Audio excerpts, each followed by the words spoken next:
நற்செய்தி வாசகம். இந்நிகழ்ச்சிகளை எல்லாம் தமது உள்ளத்தில் பதித்து வைத்திருந்தார். லூக்கா எழுதிய தூய நற்செய்தியிலிருந்து வாசகம். அதிகாரம் 2, இறைவசனங்கள் 41 முதல் 51. ஆண்டுதோறும் இயேசுவின் பெற்றோர் பாஸ்கா விழாவை கொண்டாட எருசலேமுக்கு போவார்கள். இயேசுவுக்கு 12 வயதான போது வழக்கப்படி விழாவை கொண்டாட எருசலேம் சென்றனர். விழா நாள்கள் முடிந்து அவர்கள் திரும்பிய போது சிறுவன் இயேசு எருசலேமில் தங்கிவிட்டார். இது அவருடைய பெற்றோருக்கு தெரியாது. பயணிகள் கூட்டத்தில் அவர் இருப்பார் என்று எண்ணினர். ஒரு நாள் பயணம் முடிந்த பின்பு உறவினரிடையேயும் அறிமுகமானவர்களிடையேயும் அவரை தேடினர். அவரை காணாததால் அவரை தேடிக்கொண்டு எருசலேமுக்கு திரும்பி சென்றார்கள்.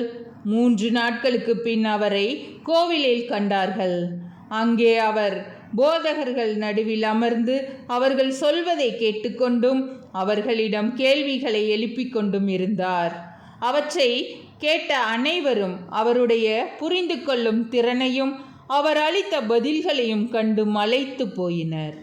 அவருடைய பெற்றோரும் அவரை கண்டு வியப்பில் ஆழ்ந்தனர். அப்பொழுது அவருடைய தாய் அவரை நோக்கி, "மகனே, ஏன் இப்படி செய்தாய்? இதோ பார், உன் தந்தையும் நானும் உன்னை மிகுந்த கவலையோடு தேடிக்கொண்டிருந்தோமே" என்றார். அவர் அவர்களிடம், "நீங்கள் ஏன் என்னை தேடினீர்கள்?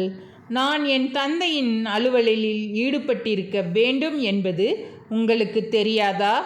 என்றார். அவர் சொன்னதை அவர்கள் புரிந்து கொள்ளவில்லை. பின்பு அவர் அவர்களுடன் சென்று நாசரேத்தை அடைந்து அவர்களுக்கு பணிந்து நடந்தார். அவருடைய தாய் இந்நிகழ்ச்சிகளை எல்லாம் தமது உள்ளத்தில் பதித்து வைத்திருந்தார். ஆண்டவரின் அருள்வாக்கு. கிறிஸ்துவே, உமக்கு புகழ்.